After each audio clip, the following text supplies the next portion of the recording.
Hello दोस्तों, स्वागत है आपका हमारे इस यूट्यूब चैनल कॉमर्स का टीचर। आज हम स्टार्ट कर रहे हैं क्लास 11th अकाउंट का चैप्टर 13 ट्रायल बैलेंस। ये पार्ट फर्स्ट है और आज इसमें करेंगे थोड़ा इंट्रोडक्शन देखेंगे इस चैप्टर का और क्वेश्चन नंबर फर्स्ट करेंगे प्रैक्टिकल प्रॉब्लम का। ठीक है, तो सबसे पहले हम इंट्रोडक्शन देख लेते हैं, यानी कि मीनिंग डेफिनेशन और फीचर्स वगैरह देखेंगे हम। सबसे पहले हम देखते हैं डेफिनेशन ऑफ ट्रायल बैलेंस। ये according to J.R. Batliboi, ठीक है, इस राइटर इसने लिखा है ये। A trial balance is a statement prepaid with the debit and credit balance of the ledger account to test the arithmetical accuracy of the book. Trial balance एक statement है और वो प्रीपेड करते हैं हम debit and credit balance of the ledger account. Ledger account में हम जैसे डेबिट साइड जैसे बैलेंस हमारा अकाउंट रहता है तो उससे प्रीपेड करते हैं हम, और account to the test the arithmetical accuracy of the book. ये हमारी मतलब अकाउंट्स में ना बुक को ना एक्यूरेसी करता है, जैसे अगर एक हमारा जो कहीं भी मिस्टेक हो उसके लिए प्रिपेयर के लिए तो उसमें हमें मदद करता है। ठीक है, वो लेजर से ट्रायल बैलेंस पुट करने में। और सेकेंड आप देख लेना, वो बस एक ही मैंने बताई आपको। अब इसका मीनिंग देख लेते हैं। मीनिंग है ट्रायल बैलेंस का, a trial balance is prepaid after having posted the journal entries into the ledger and balancing the account. Trial balance हम कब प्रीपेड करते हैं? ट्रायल बैलेंस हम जर्नल एंट्रीज को लेजर अकाउंट में पोस्ट करते हैं, उसके बाद उसमें से जो बैलेंसिंग, जैसे बैलेंसिंग नहीं होता है हमारा ब्रोड डाउन क्रेडिट डाउन वो बैलेंसिंग होता है, उसके बाद हम ट्रायल बैलेंस प्रीपेड करते हैं। ठीक है, ऐसा बोल रखा है। ये इसकी डेफिनेशन है, सॉरी ये मीनिंग है इसका। डेफिनेशन तो ऊपर वाली है, ठीक है, ये मीनिंग है इसका, बस एक लाइन का मीनिंग है, यहाँ तक काफ़ी है। ठीक है, अब देखते हैं हम फीचर्स ऑफ ट्रायल बैलेंस। 5 देखेगा हम। It is a list of balance of ledger account and case book. ये इसमें जो ट्रायल बैलेंस हमको जो भी मतलब चाहिए रहता है बनाने के लिए हम उससे लेजर अकाउंट से लेते हैं या फिर केस बुक से। ठीक है, इसके बाद second, it is a not part of the double entry system of book keeping, it is a result of double entry system of book keeping, it is only working paper. ऐसा बोल रखा है कि ये double entry system of book keeping का part नहीं है, ये सिर्फ एक रिजल्ट निकालने के लिए हमारा, it is a result of double entry book keeping, एक बस रिजल्ट निकालने के लिए काम है और ये एक ओनली वर्किंग पेपर है। ठीक है, it is only working paper, ये एक पेपर है सादा बस। इसके बाद third point, it can be prepaid on any date if the accounts are balance. ये हमारा कभी भी हम कभी भी प्रीपेड कर सकते हैं, कौन सी तारीख को, बस हमारा बैलेंस हमारा होना चाहिए उसमें लेजर अकाउंट में या फिर केसबुक अकाउंट में बैलेंसिंग होना चाहिए, उसके बाद हम प्रीपेड कर सकते हैं कभी भी। ठीक है, उसके बाद है next point fourth, it verifies the arithmetical correctness of posting of entries from the journal to the laser.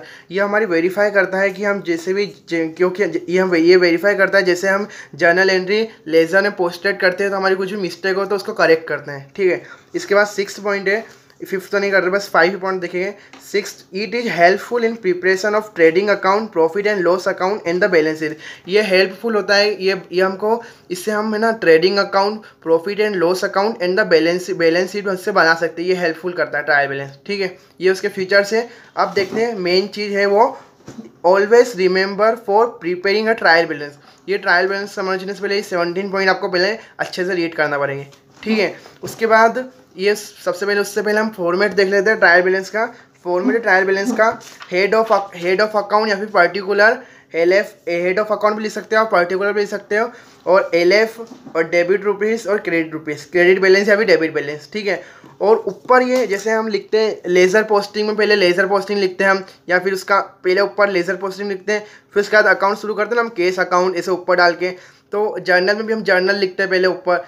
इसमें हमको क्या लिखना है? ट्रायल बैलेंस एज ऑन, जैसे ये एज ऑन लिखा हुआ है, हमको किसी क्वेश्चन में दे रखा हो कि ट्रायल बैलेंस हमको 30 अप्रैल को बनाना है, 30 मार्च को बनाना है, तो ऐसे लिखना है ट्रायल बैलेंस एज ऑन 30 अप्रैल 2019 बोल रखा होता है। ठीक है, 19 बोल रखा हो, कुछ भी बोल रखा है, नहीं बोल रखा हो तो ट्रायल बैलेंस एज ऑन 30 अप्रैल। ठीक है, इतना लिखना है, पर ऐसा बोल रखा रहता है 2019 तक। ठीक है, और कभी डेट दे भी नहीं रखी हो तब भी आपको ऐसे लिखना ही है ट्रायल बैलेंस एज ऑन करके। तो ठीक है, अब उसके बाद हम देख लेते हैं नीचे। ठीक है, हमें देख लेते हैं always remember for preparing a trial balance. Trial balance prepare कैसे होता है? ठीक है, तो फर्स्ट पॉइंट है, trial balance is prepare with the help of ledger and cashbook. ये बताइए, आपको फीचर से भी देखा है ट्रायल बैलेंस हम कैसे प्रिपेयर करते हैं, लेजर अकाउंट और केसबुक के जरिए। ठीक है, उसके बाद second point, while preparing a trial balance all accounted assets, liability, capital, expenses, revenue accounts are considered this ledger account except cash and bank balance are taken from the laser.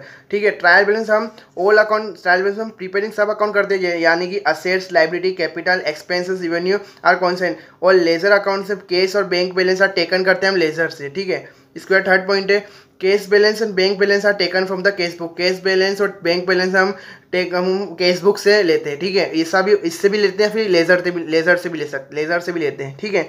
उसके बाद fourth point है if an account does not have a balance it is ignored, it is not return in trial balance. जैसे कि हमारे दोनों side के जैसे lesson में इक्वल आ जाते हैं अमाउंट हमारे की, इधर भी 40,000 है और इधर भी 40,000, हमको कोई क्रेडिट डाउन ब्रोड डाउन करने की जरूरत नहीं है, तो उसको हमें ट्रायल बैलेंस में इग्नोर करना है, ठीक है।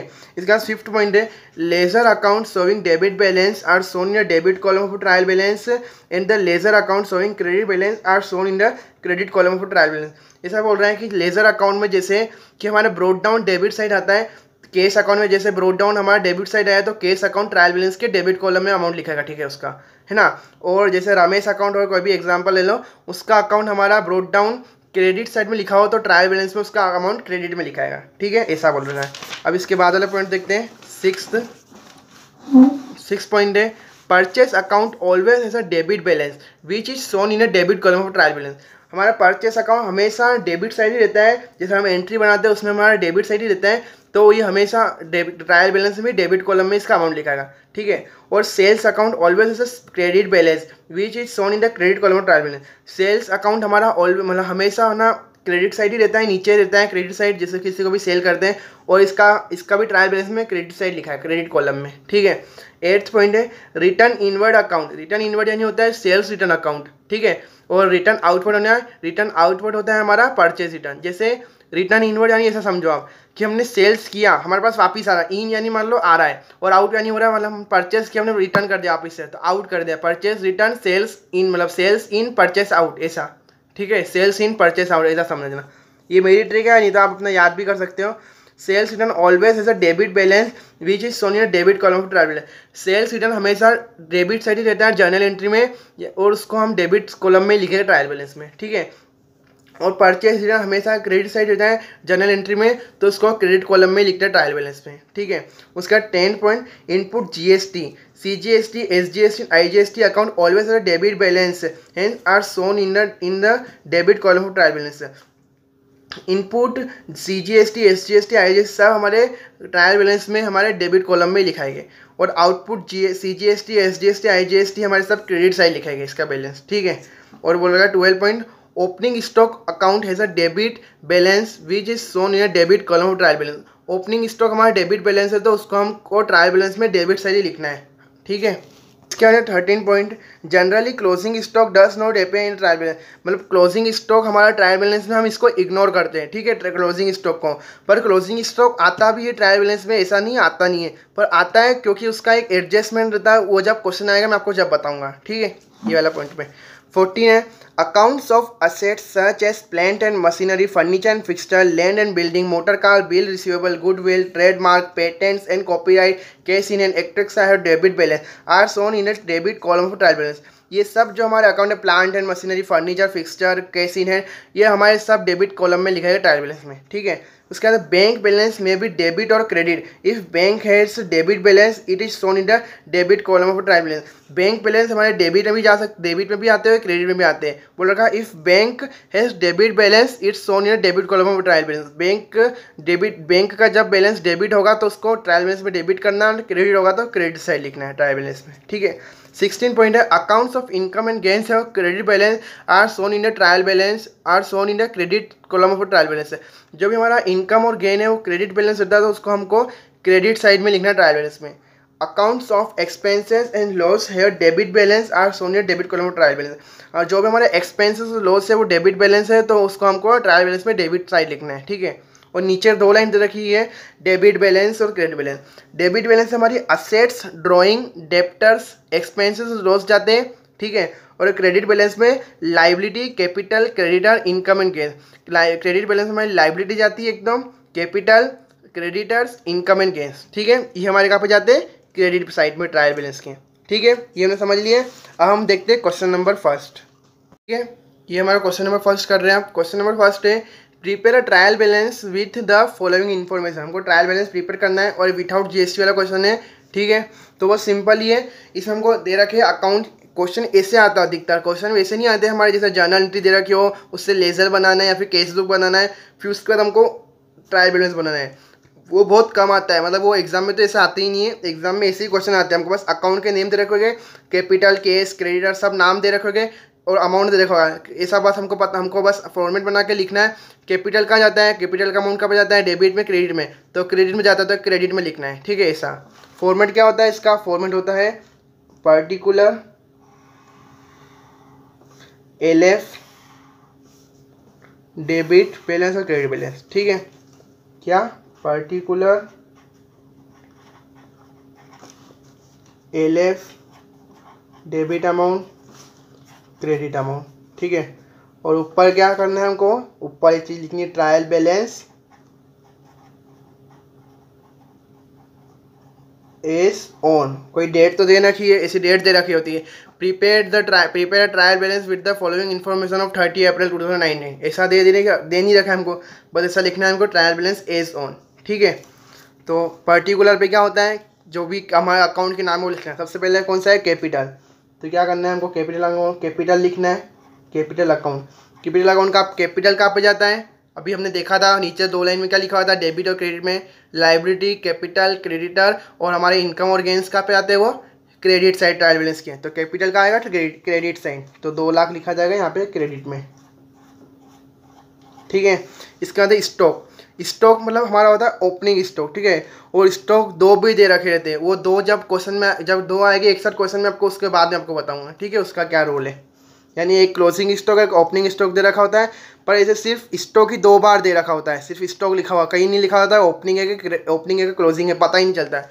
तो जब वो क्वेश्चन आएगा तो आपको जब बताऊंगा, पता तो चलता है, बस उसमें एक लॉजिक लगाना पड़ता है। ठीक है, कैपिटल अकाउंट 2 लाख लिखा गया। इसका सेकेंड स्टॉक, ये हमारा ओपनिंग, बस एक ही स्टॉक दे रखा हो ना तो आपको समझना ओपनिंग स्टॉक है, 2 स्टॉक दे रखा हो तब बताऊंगा।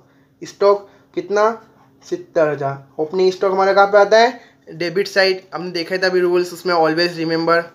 ठीक है, इसके बाद है थर्ड पॉइंट, केस। केस कहाँ पे आता है, केस इन हैंड, और हमारी असेट्स सभी कहाँ पे आते हैं, उसमें हमारा कौन सा पॉइंट था, ये 15 नंबर का पॉइंट था ऑलवेज रिमेंबर में, उसमें क्या लिखा हुआ था, केस इन हैंड हमारा कहाँ आएगा, डेबिट साइड, तो केस कहाँ पे आएगा, डेबिट में, 1,80,000।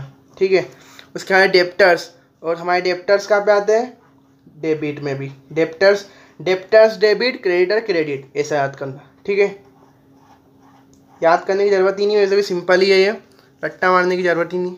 अब क्रेडिटर्स कहाँ पे आते हैं, क्रेडिट साइड, 1,00,000। बैंक लोन हमारा क्या है, ये हमारी लाइबिलिटी है, तो लाइबिलिटी कहाँ पे आती है, क्रेडिट साइड,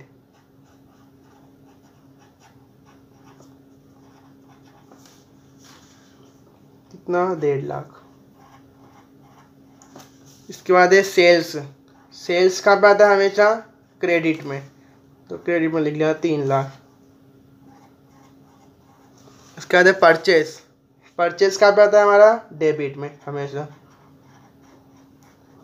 परचेज डेबिट में आता है। ऐसा है ना, देखो जैसे सेल्स क्रेडिट में आता है तो सेल्स रिटर्न डेबिट में आएगा, परचेज डेबिट में आता है तो परचेज रिटर्न क्रेडिट में आएगा, बस उल्टा है, purchase debit, purchase return credit, sales credit, sales return debit, ऐसा है। ठीक है, अभी हो गया। अब इसके हम क्या करनी है, टोटल निकालनी, इसकी टोटल करनी दोनों साइड की। ठीक है, ये टोटल। अब हमारा ट्रायल बैलेंस में क्या होता है कि दोनों साइड का अमाउंट इक्वल आना चाहिए, इक्वल नहीं आए ना तो उसमें क्या होता है, इक्वल कौन, बस अधिकतर तो इक्वल आता है नहीं, इक्वल ही आता है हमेशा, तो वैसे सॉरी, ठीक है, इक्वल ही आता है, बस कभी कभी 1-2 ऐसे केस हो जाते हैं उसमें इक्वल नहीं आता, तो उसके लिए हमें क्या करना पड़ता है कि एक सस्पेंस अकाउंट बनाना पड़ता है। एक जिधर साइड जैसे डेबिट साइड कम हो तो वो अमाउंट लिखना है, सस्पेंस अकाउंट डाल के हमको उसका अमाउंट लिख देना जितना काम है, ऐसा होता है। ठीक है, वो जब क्वेश्चन आएगा मैं आपको बताऊंगा। ये टोटल करना है हमको, टोटल करते हैं 2 लाख और 1 लाख 3 लाख, 3 लाख और 3 लाख 6 लाख, 6 लाख और 1.5 लाख 7,50,000। यहाँ की टोटलिंग कितनी हो रही है, 7,50,000। अब यहाँ की करते हैं, यहाँ की 3 लाख और 2 लाख 5 लाख, 5 लाख और 1,80,000 6,80,000, 6,80,000 70,000 कितने होते हैं, 6,80,000 70,000 7,50,000। यहाँ भी टोटल आ रही है 7,50,000, यानी हमारे क्वेश्चन सही है बिल्कुल।